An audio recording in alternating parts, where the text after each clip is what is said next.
ตอนหมูใช้หาได้ที่ระบ่นี่โดยแกงกระดูกหมูใช้มึงมี่เนาะโดยสบายเขานอนเผานะฮันครับเที่ยงไพ่คือนอนเผานี่คืออาการทั้งผู้ตู้แล้วน่ะบ่นั่นเดี๋ยวนี้เนาะโดยโอ้น้ำเนี่ยโอ้เอาเอ็ดขดกุบ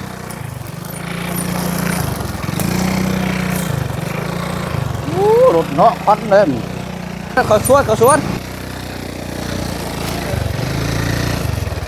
โอ้โห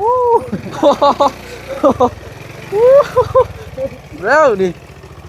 ตอนนี้ไปยังดึง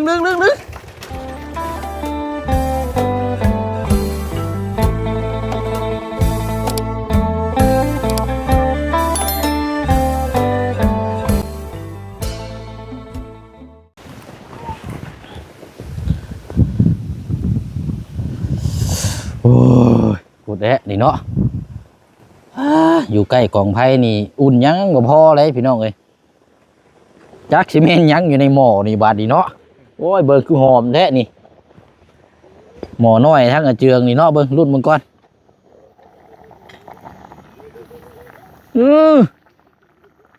แหงยังเด้บาดนี้พดคักแท้นี่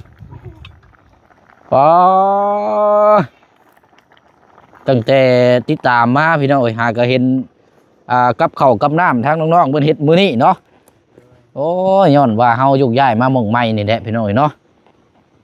เอาเดี๋ยวถามทางน้องเพิ่นอาหารเมนูอย่างนี้นี่พี่น้องเนาะเอาเนาะโว้ยคอนไฟเอากับทักทายสบายดีและสวัสดีพ่อแม่พี่น้องเบิร์ดสุขุสุคนนะพี่น้องเด้อเนาะมาพบมาเจอกันอีก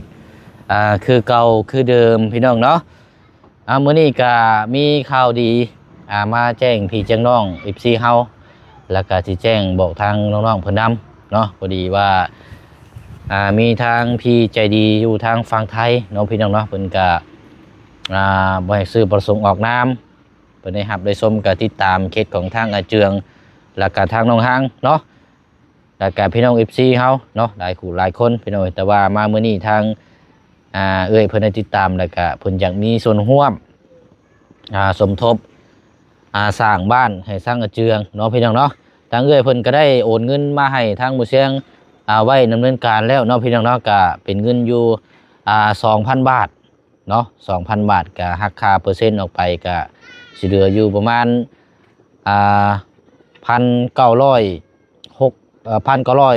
1,960 บาทนี่แหละพี่น้องเนาะเพราะว่าเพิ่นเอาอยู่1,000ต่อ20ประมาณนี้แหละพี่น้องเนาะนั่นกันเฮาสิได้แตกเงินแล้วก็จังไปจัดแจงสมทบว่าสิซื้อหยังบัดนี้เนาะเอาก็เป็นข่าวดีสำหรับทางเจืองแล้วก็ทางครอบครัวอีกรอบนึงมื้อนี้ก็พี่น้องทางใจดีเพิ่นได้ฝากเงินมาสมทบเนาะเงินจำนวนนี้ก็เพิ่นจะเก็บไว้สมทบรวบรวมถ้าว่าครบปริมาณหรือว่าสิ่งที่เฮาต้องการเนี่ยก็จังสิสั่งเพิ่มมาหรือว่าเน้นค่าสร้างนี่แหละพี่น้องเนาะก็ยังขาดรายพี่น้องเนาะก็ยังขาดวงกบประตูหน้าต่างแล้วก็ไม้ฝาชะล่าแล้วก็หลังคาสังกะสีพวกนี้แหละพี่น้องเนาะเพียงใดก็ยังติดตามเมืองน้ำกันอีกเนาะเอาขอบมุกขอบใจขอบคุญกับคุณทางเอ้ยละลายเด้อเนาะอยู่ทางฝั่งไทยเนาะพี่น้องเนาะโอ้ยว่าลายกับบ่ได้พี่น้องควันไฟแกง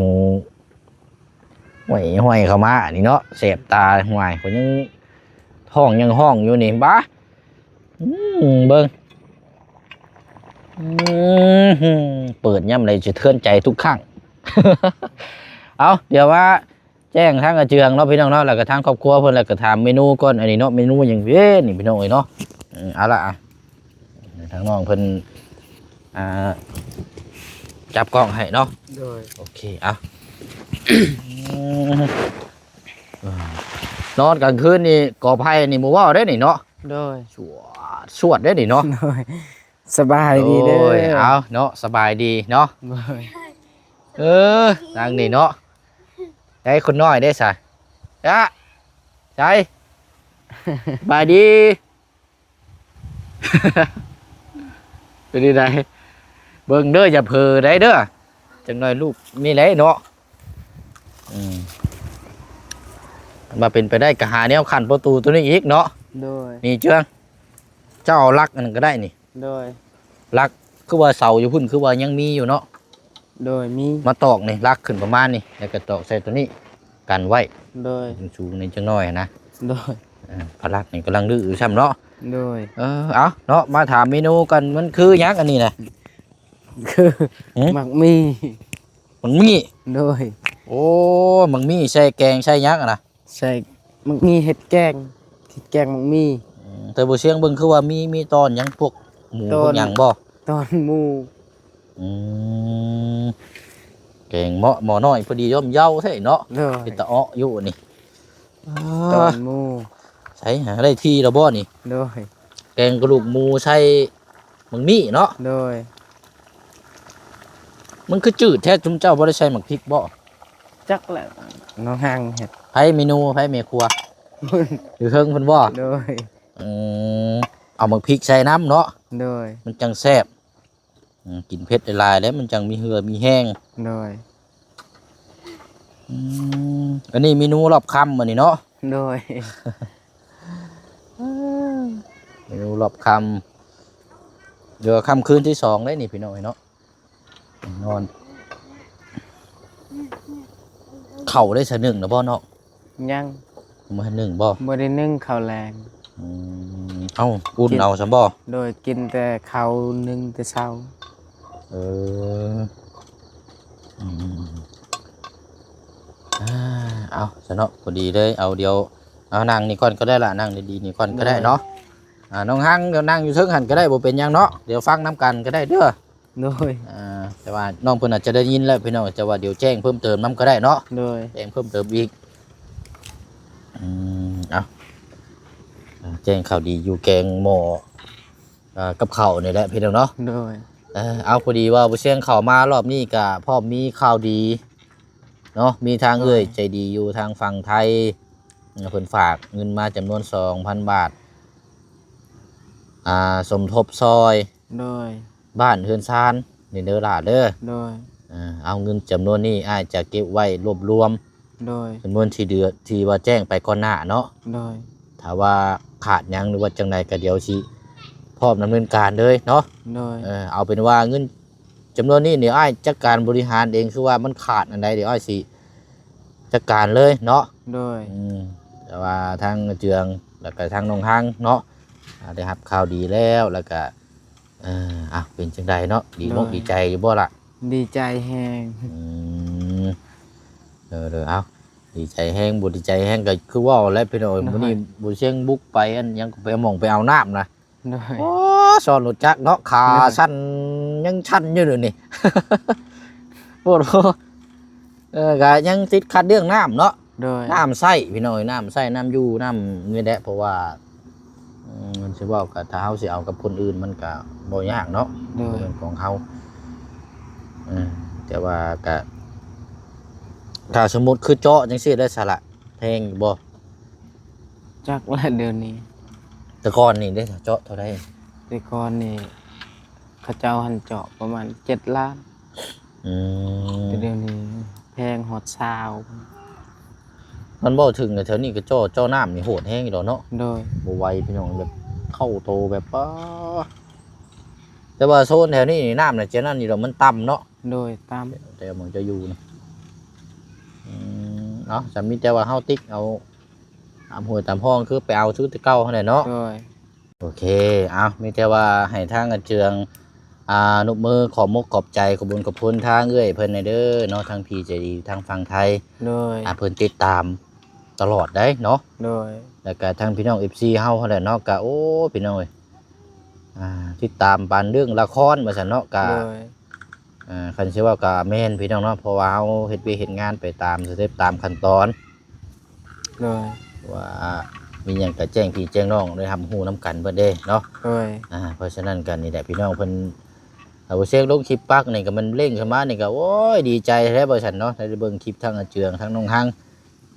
เนาะก็คือเพิ่นเข้ามาเบิ่งก็เพิ่นเป็นส่งกำลังใจมาให้ถึงเพิ่นสิมาบ่ได้แต่ว่าเพิ่นเบิ่งนี่ก็เท่ากับเฮาก็ดีใจแล้วเนาะ โดย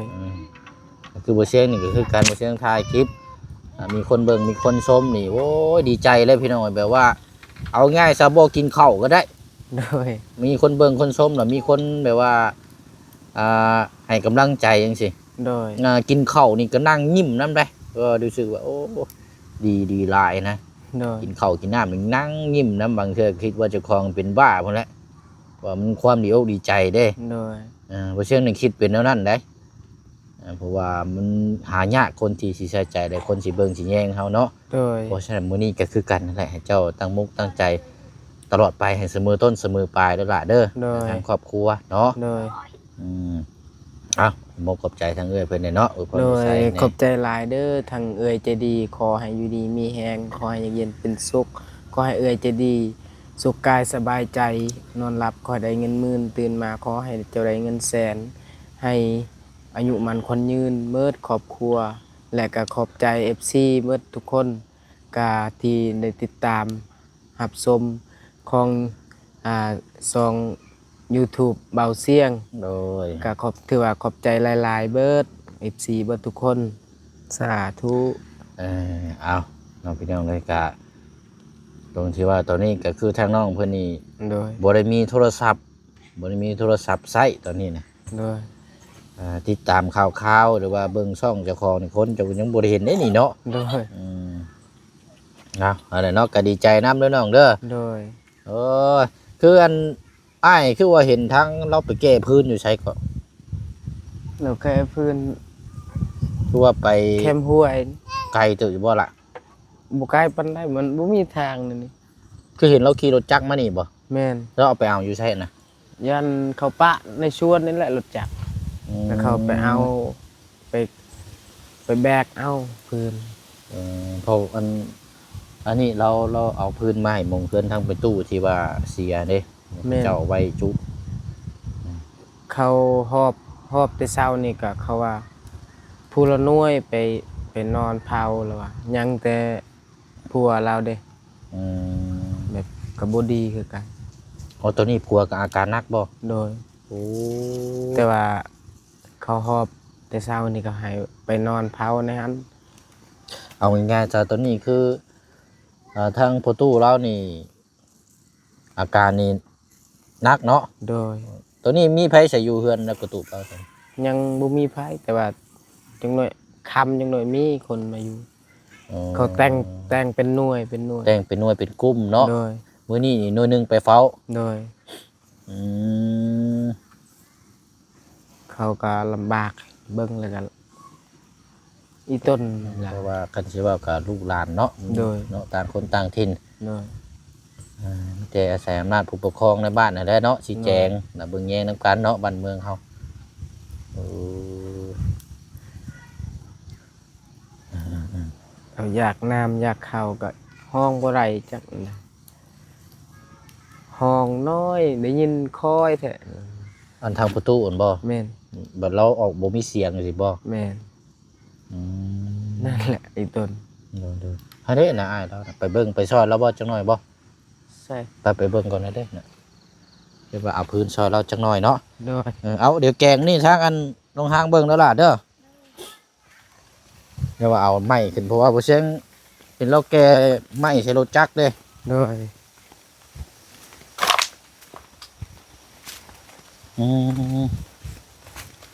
เอาไม้ใช้รถจักรเนี่ยโอ้โหดีรอได้พี่น้องเนาะ เพราะว่าทางในบ้านจัดตั้งเป็นหน่วยเนาะ โดย แล้วเฮาก็ต้องเบิ่งช่วยกันบัดนี้เนาะ โดย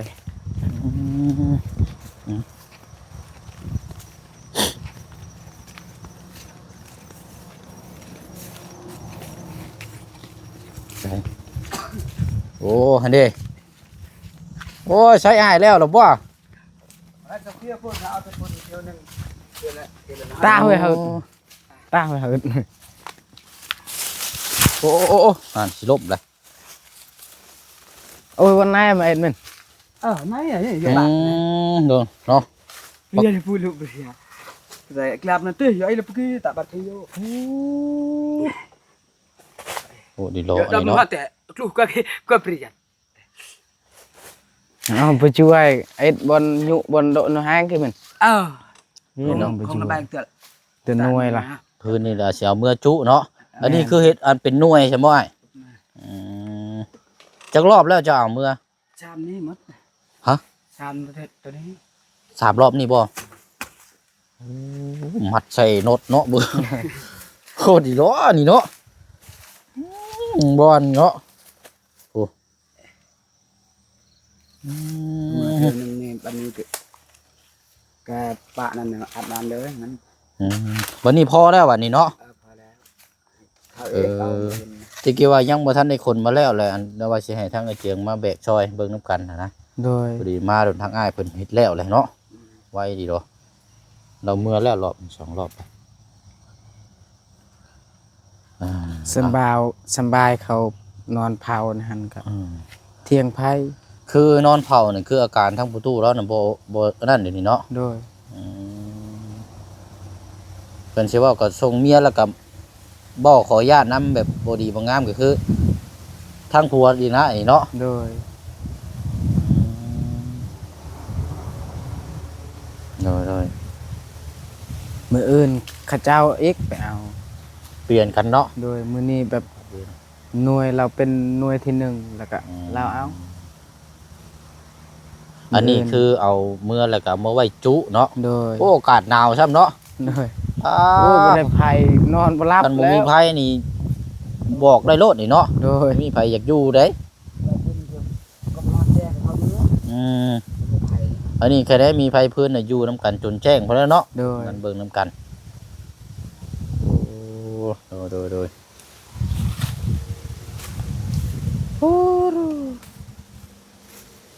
เนาะเฮ็ดนี่ได้สบายนี่เนาะอืม แต่เล่อยู่ก็คือบ้านเจ้าบุญลูกก็เจ้าเปรียบมาไหน เบิ่งมันเอาผ้าตัด ถ้าบ่ตัดนี่นะ แม่ นั่น น แหละ อ๋อพูดดีโลนี่เนาะ มาเก่าแองกัดอันก็เกลือแล้ว อืม เอ็ดไม้ช้อนกรักเตือแห้น อยู่ไปมาพูดตรงไหน ทางอันน้องเจืองนี่ถึงหน่วยยังใช่เจ้าล่ะ หน่วย4อยู่หน่วย4 4บ่ โดย อ๋อทางอ้ายนี่ดูหน่วยหนึงเนาะ โดย หน่วยเดียวกันบ่กับเพื่อนน้องอ่อน มัน อยู่นํกันได้เนาะติดกันหน่วย1 2โอ้ยังอีกหลายมื้ออยู่ซะเนาะ โดย เพราะเดี๋ยวนี้เจ้าก็ต้องไปแล้วนี่บ่ ไปแล้ว หาพื้นหาโดเตรียมไว้เด้เนาะ โดย อืม บ่ได้ไปบ่ได้ถึกหน่วยก็ไปนอนซอย เบิ่งนํกันนั่นแหละเนาะ โดย เอาสัตว์ไปอ้ายเนาะกันวันนั้นก็ให้อ้ายเพิ่นเมื่อพี่น้องเอ้ยเพิ่นว่าค่ำมืด อ้าวจู้แม่จู้ เต็มที่ดีโดพูดดีโดนี่เนาะ โดย บ่ได้เบาได้ใหม่นี่เนาะจับเชยแล้วนี่แหละ การอันกระปูตีก็ไปไอ้ไม้ช้อนแล้วอันเก็บ เอาจากกระชอนนั่นสบายตัด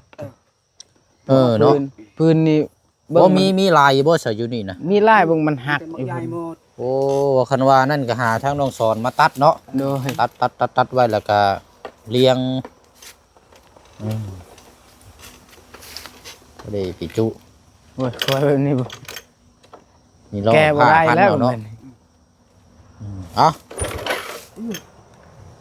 เปิดแล้วบ่เปิดกุญแจแล้วบ่ บ่มีแค่ บ่มีกุญแจใช้ระบบแบบเถื่อนเลยเนาะ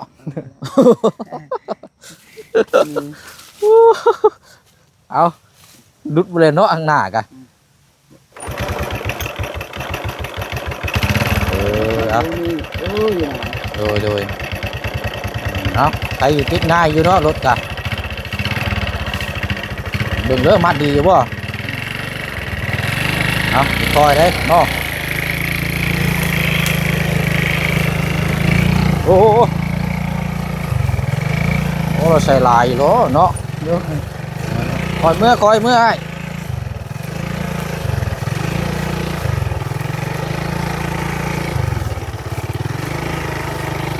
ล้อบ่มีเนาะ โดย เดี๋ยวใช้รถจักรป้าจับเมื่อเสาเราเลยก็ได้ล่ะ โดย พุ่นละเอาลงเรือนนะพุ่นละเพราะว่าล่มลงนี่โว้ยเฮ็ดไปนี่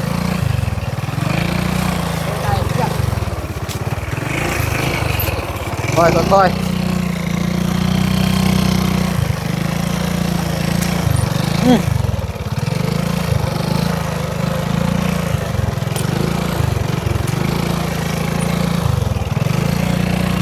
อ้น้ำเนี่ย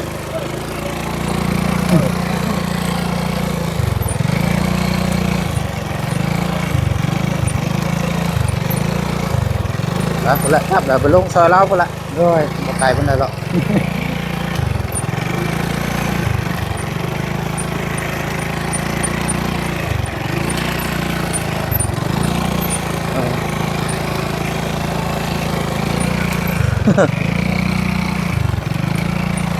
เอาเด้อ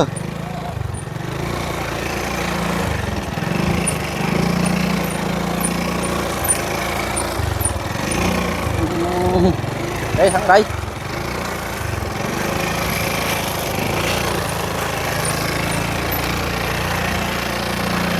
nhìn lơi bố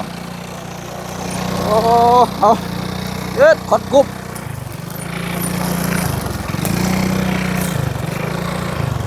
đột nó khoắt lênไปเลย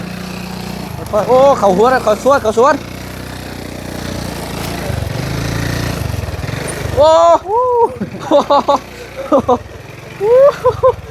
réo đi cho đi mày nhá đứng มาแล้ว vô lên vô ô ไม่เป็นไร cả tắc แม่มอยเลยอะเจอ lượt đi đi เป็นเตยานด้วย ô dần rốt cũng mua anh cái nó โดย là chỉ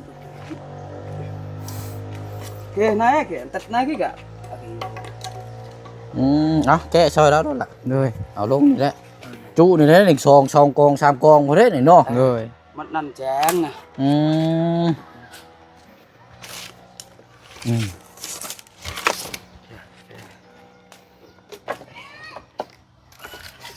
rồi tí hả kìa เพื่อนเหรอเลยชื่ออะไรเหรอ vậy cũng bóc vậy เอา dùng nè อ้าว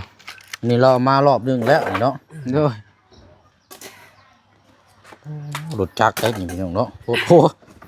ใส่เต็มคาราเบลดีแล้วเนาะเอานี่ประตูเราอยู่เทิงเฮือนนี่ได้เนาะ แม่น rồi cứ dạ chụp được rồi อ้าว แต่ว่าบ่มีไผนี่พี่น้อง อ้าว เอาก็เลย เกี่ยวเยอะนะ เนาะ chưa อ้าว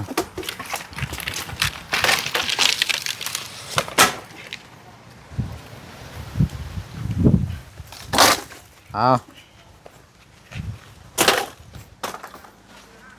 bóc thế này kệ โอ้ à ôi ông cần ôi lâu thì đúng nào ôi này โรยดูเป็นลานเกลา này nó đặt bàn ngay đấy rồi Ừ. sắp bơ bơ nào เอ็ดจักรชอนกี่กึดเมื่อกี้เครื่อง เน้นจักรต้องสอนใช่นี่คักอยู่ โดย แน่นี่โอ้ยตู้นี่คักเลยนี่ đủ lực là rửa mình nó tàng khá ตั้งเลย ได้บ่เอาตู้เนาะตกงานเราได้พี่น้อยทางประตูเราป่วยเนาะ โดย อาการเป็นห่วงก็ได้ในบ้านจัดเป็นตั้งเป็นหน่วย เพื่อมาเฝ้ามาอันนี้โอ้อืม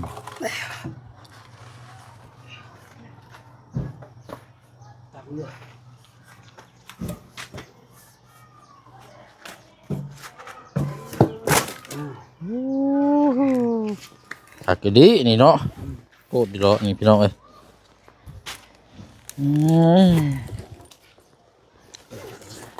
เอาเบิ่งก่อนพี่น้องเอาเจ้ามาพี่ก่อนก็ได้ละ โด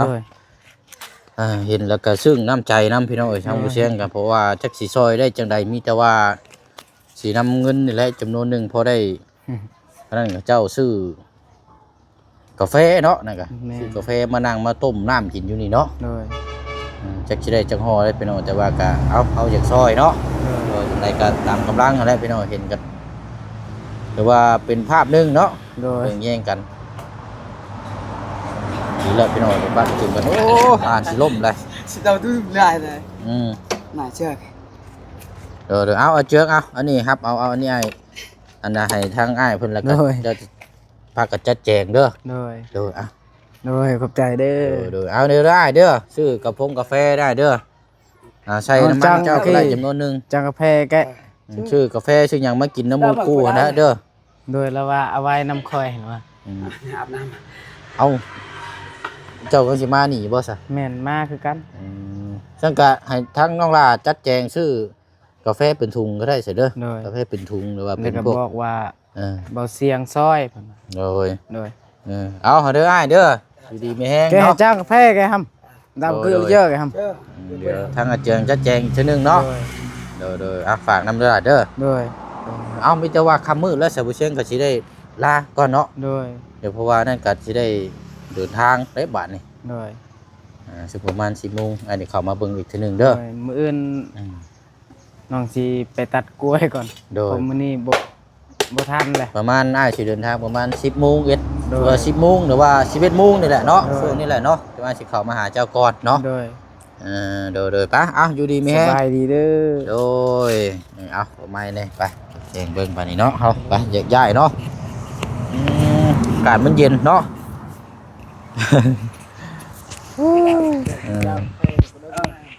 โอเคอ่ะเนาะเอาละพี่น้องเนาะคลิปนี้ก็พ่วงมาพี่เลยเนาะมาเบิ่งน้ำกันมีแต่ว่าขอบมกขอบใจขอบบุญขอบคุณทางเอื้อยหลายๆเด้อเนาะอยู่ทางฝั่งไทยเนาะที่มีส่วนร่วมสมทบสร้างบ้านเนาะของทางกระเจืองในครั้งนี้เนาะเงินจำนวนนี้ทางมูเซียงสีเก็บไว้รวบรวมกับเงินก่อนหน้าเนาะที่แจ้งพี่แจ้งน้องไปทำหู้น้ำกันแล้วก็สิว่าอันขาดอันใดหรือว่าจังใดก็เดี๋ยวมาอธิบายให้พี่น้องว่าสิซื้ออย่างจำนวนอย่างเนาะแต่ว่าก็ยังขาดค่าสร้างแล้วก็มุงกบประตูหน้าต่างเนาะไม้ฝาเชื้อรากับหลังคาแล้วก็เฮทรายปูนเล็กๆน้อยๆนี่แหละพี่น้องเนาะเป็นดินบล็อกเพื่อก่อบันดอกบันไดพี่น้องต่อเติมเอาไหนๆครับขอมกขอบใจขอบคุญขอบคุณทั้งเงินหลายๆเด้อเนาะขอให้อยู่ดีมีแห้งให้ร่ำให้รวยสุขกายสบายใจความเจ็บอย่าได้ความไข่ยาสุมีเวียกงานธุรกิจก็ขอให้ประสบความสำเร็จตลอดปีและตลอดไปสาธุเนาะบ๊ายบายเด้อพี่น้องเด้อเนาะพบเจอกันในคลิปหน้าเนาะสบายดี